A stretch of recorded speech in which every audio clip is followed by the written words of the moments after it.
It's Sharon here from Butterfly Lullaby, and the date is the 17th of January 2022. And today I'm going to talk about Asian heroes, not just people, but wonderful, amazing warrior Asian plants. I recently watched a video about Asian people and how they're being demonized by the media, etc., for things that they've had no control over, which is very, very sad and just typical of the brainwashing that goes on by elites in power. And I find this quite sad, really. My great-grandfather is in a book called On Parade. This book was printed in Singapore, and I'm very fortunate to be related to one of the amazing authors, and very proud indeed, to be part of this history, this amazing history of Euro-Asians and how they helped out in the war to protect their children, families, and their country. And the sad thing is that this book will not be put into one of the British libraries because we're not allowed to know true history. I live in the UK. I now have moved from England to Wales, and there's quite a bit of history in Wales. Actually, we've got the Welsh Knot, where the children were forced to speak English. They were not allowed to speak their native tongue. And we've also got Rebecca riots, where the elites try to force the poor farmers to pay toll taxes to cross over a bridge. And so we need to learn from history. That's the reason for doing this video. In this book, it states very clearly that the Euro-Asians were not allowed to volunteer for the war to protect their children and families. And I think we can all, we know history. We know how discriminating it can be. So, I'll just leave you to get this book. Do your own research. Talk to people. For me, I love listening to real people and hearing their true life stories. I tend to avoid mainstream news in the UK. I prefer to look at videos and listen to real stories by real people. In the USA, there's a community news channel that's by the people, for the people, and that's something I've been speaking to our counsellor about, and he's very much on board for this. He's amazing. We've got the best counsellor in the world, without a doubt. He goes above and beyond for our children, our families, community, our town. He really is a hero, and you can't say that about many people in government service, can you, today? So I'm very excited about this, and just hope and pray that he gets in this May and people vote for him. So if anybody's watching this, vote for Councillor Kevin Griffiths, because he is an amazing, kind man with a heart. And to say that about somebody in government is rare, believe me. I'm just going to read a small section on the back of the book, On Parade. From the original refusal to allow Euro-Asian men to enlist at all, through to the expectation on the part of the Crown of absolute loyalty for very little material gain. Euro-Asian men volunteered and were prepared to make the ultimate sacrifice for the noble goal of defending their home and families. I mean, to go to war and to, something's going to happen to you, you're going to get injured, you could die.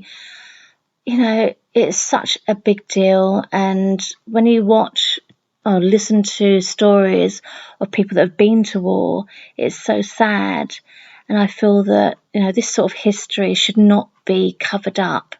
It should be available for everyone to know, so that we can learn from history and then be better and kinder people. Here's a photograph of my great-great-grandfather, Robert Hartland Stanley Miles.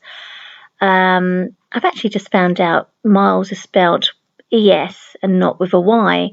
So, thank you so much to the authors of this book, because I didn't know this history before this book came out. And, I'd love to share the story of the other soldiers, and I hope to do that one day and maybe get support to do some sort of documentary professionally. But anyway, my great-great-grandfather sadly died. He had lung problems, he smoked, and the war effort didn't help, of course. The situation they are, it's hard on their health and mental health as well.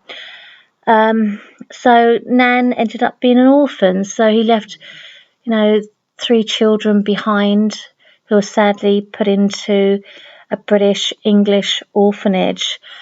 My Nan's mother, who was Robert's wife, was actually said to have committed suicide. Well, that's what they were told in the orphanage.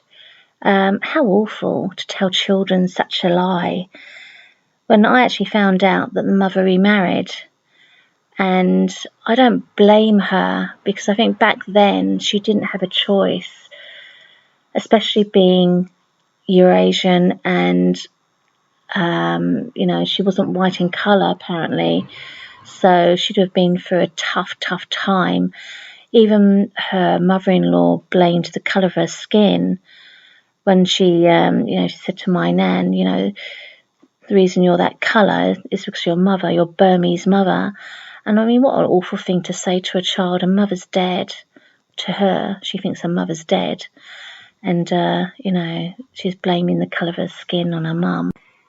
I'm going to show you a picture of my Nan, Sybil. What a wonderful, kind-hearted lady she was. She always put others before herself. Nan got in debt helping children all around the world because she knew the state care system, the child care system, was not right, and that children were being abused by that system. So Nan funded children to have a better life, and that debt got paid back before she died. But, as a child, I remember being told how she loved to read to escape the abuse in the care home.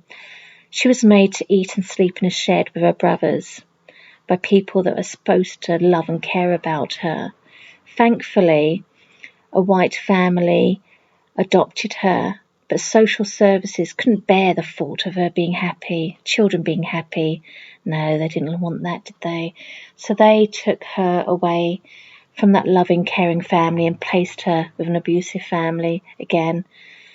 And, it's quite sad. But Nan did not let that define her. She went back to that family, and that family became her family as she got older. And, she gave us a childhood she never had. I have so much respect for people like my grandmother, who had no love, but she didn't let that destroy her life, and she didn't let it allow her to treat others badly. She is somebody that is just in my heart every day. And, I hope to make her proud one day by sharing stories and just speaking up for people that don't have a voice. The saddest thing for me is there's a wonderful Asian plant called Japanese knotweed. Japanese knotweed is a herbal plant, but here in the UK, this shows you how badly educated people are in this country and how they use propaganda to brainwash people into believing that their property is in serious danger and this plant's out to get them. It's an Asian plant. It's invasive. It's taken over the wonderful English and Welsh plants, etc., the native plants, and must get rid of it with pesticides, which actually harm the lungs, harm the pollinators, harm the soil and Mother Earth. But for some unknown reason, people sadly believe that pesticides are good and that this amazing herbal plant is bad. Thankfully, I'm not like most people. I don't believe what I read in the news. I do my own research, and that's what I did. When we bought this property, we were so badly missold. We had a blocked off stream that was not on the land register. That's sadly, flooded the garden, the patio, coming to the house sometimes. Thankfully, it's not damaged the house, but it's been a pain. And also the fact that we didn't know we had Japanese knotweed in the garden. But I'm glad that we didn't know, because for me, Japanese knotweed is the best thing about this property. There's nothing good about this property apart from this plant. Even the estate agent seemed to miss that Japanese knotweed was on this property. So, at the end of the day, for me, it's a blessing, because this plant has cured my lung health. I'm no longer asthmatic. I can breathe without drugs. So I'm asthma, phlegm and drug free, and I love that. Here is a website by a Japanese knotweed removal company that uses, I believe they use pesticides, but I think they do natural ways of getting rid of it as well. But the thing that I love about this company in the UK, that they've actually printed a page talking about the health benefits of Japanese knotweed, and they've actually put a link to my blog and all my research, some of my research on this plant, and my smoothie recipes, some of my smoothie recipes using Japanese knotweed. So I cannot thank them enough. Thank you, TCM, for being a free thinker and for, thinking outside the box and doing the right thing, because at the end of the day, we're meant to be doing this great reset, and but we're still using pesticides. That's just not right, is it? We need to do and think differently so our children have a better future. Our children need to know they've got a planet that they can grow up on and enjoy the way we enjoyed it. Overseas, instead of wasting trees, which we need, they're using Japanese knotweed to create paper. How inventive. Why can't we do that here in the UK? That's a good question, isn't it? And, why aren't we doing this in more countries overseas? They use bamboo for making clothing, etc.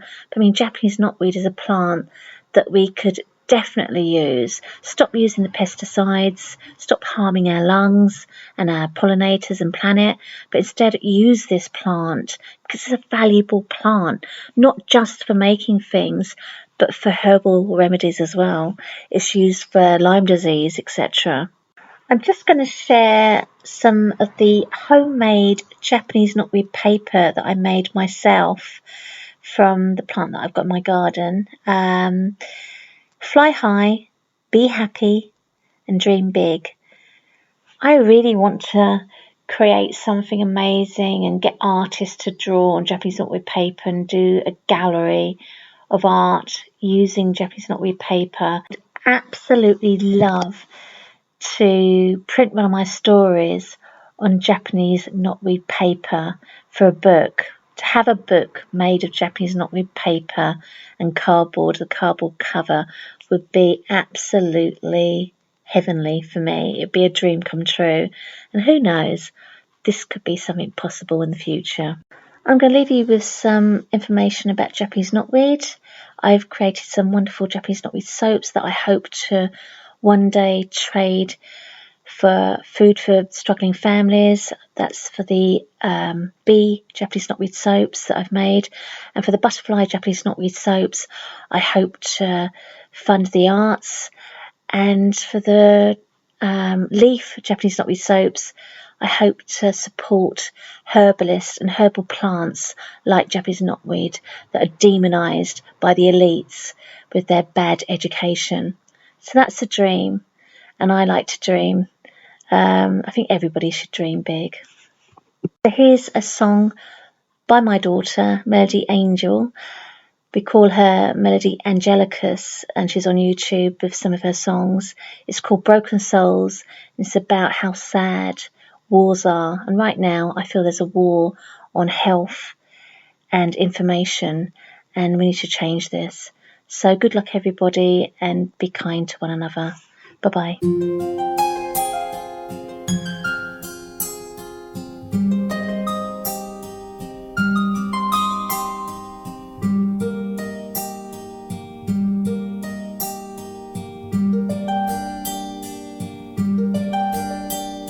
Hello to the broken soul who rose their guns and fired at people they don't know. Good evening to the open wounds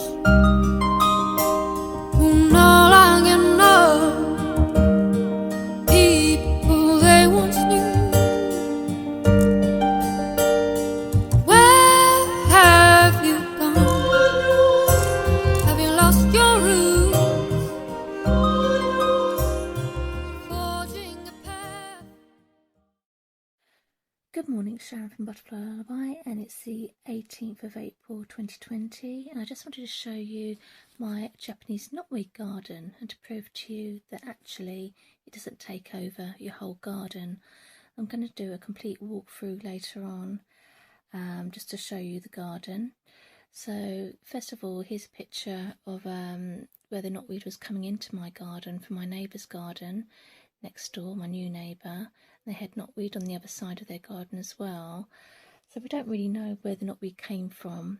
But the sad thing is that I think that, you know, in the UK we need to stop using pesticides. It's really bad for our health, especially with this coronavirus thing, and start, you know, getting rid of knotweed naturally. And there's loads of uses for it. It could create lots and lots of jobs.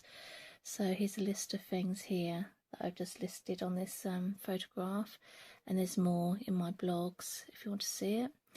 So yeah, here's the picture of the knotweed, of me cutting the knotweed here. I used to use it in smoothies, etc. I can't use it now. Oxford Bio have told me that yeah, I can't use it for my soap making, but hopefully in a couple of years time, when the pesticide stuff stops, I'll be able to use it again. So I just think it's very unfair that you know, my rights have been waived here, because, you know, it kept me really, really healthy, which I can prove.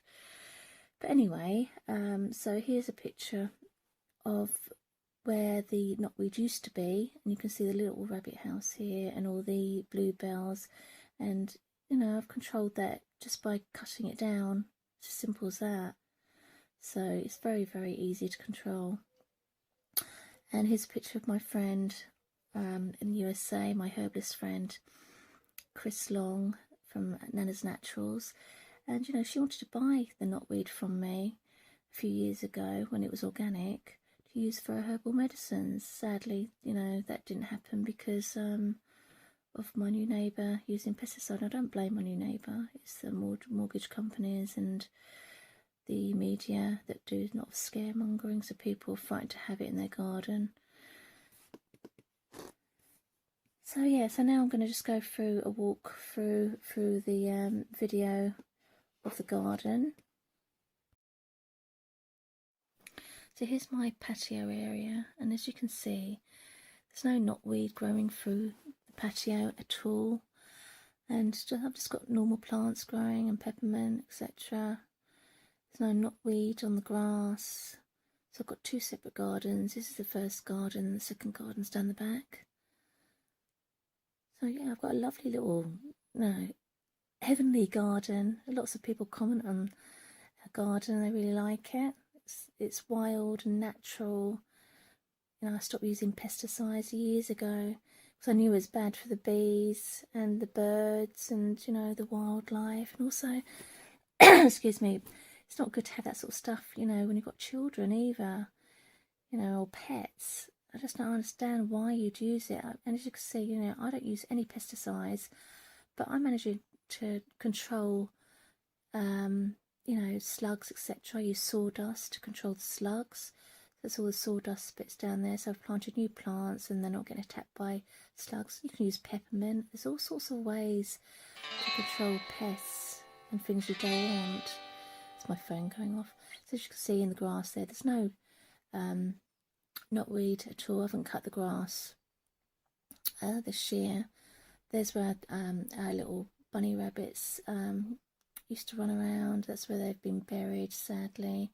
They all died of a virus this year, which is very, very upsetting for my daughter and for us. And I'm trying to grow some wildflowers here. So hopefully I can come back and show you a video of that when it's all grown. And it's my little potting shed, which I love. I'm growing sunflowers. Now I'm just going to take you down to the back garden. As you can see, look, it's not overgrown there on the grass with knotweed. You know, all you have to do is cut it down. They do this in America. They just cut the grass and the knotweed goes. And my dad is an ex-gardener for the council. And he said, you know, if you keep cutting something down, it's going to go. It doesn't matter what plant it is. So there's some of the knotweed that I've kept there to clean the soil from all the toxins. So there's my next door neighbour's garden. That's where the knotweed was growing there, and you can see bluebells. So I've just easily controlled that area there. I'm keeping it away from the fence, like I do with Frank, etc. And Frank actually dug a ditch for me because we got a blocked off stream. I was sort of sold on the house. They didn't tell us about the blocked off stream, but I've turned this into a negative, and I think I can do something with this stream. So anyway, there's that ditch there to stop the water coming down the garden. And yeah, so I mean, I could get rid of all this knotweed easily if I wanted to, just cut it all down, but I don't want to because it cleans the soil, and I want clean soil. I want to be able to grow organic foods in this garden. I want to be able to forage in this garden again because it's so good for your health. I mean, I used to put this in smoothies, and my bones were in really good health back then, and they've deteriorated since I've not been able to do this. But I'm determined to get my health back on track again. So anyway, I thought I'd show you that clip. So yeah, I've lived here 17 years, and you know, you'd think after 17 years that knotweed would be right at the front of the garden if it's that bad, and it obviously isn't. So I'd love to hear your comments, and I want to make new knotweed friends. You know, I've got my lovely American knotweed friend over in the USA, and she's growing knotweed in her garden now for herbal medicines, smoothies, food, etc.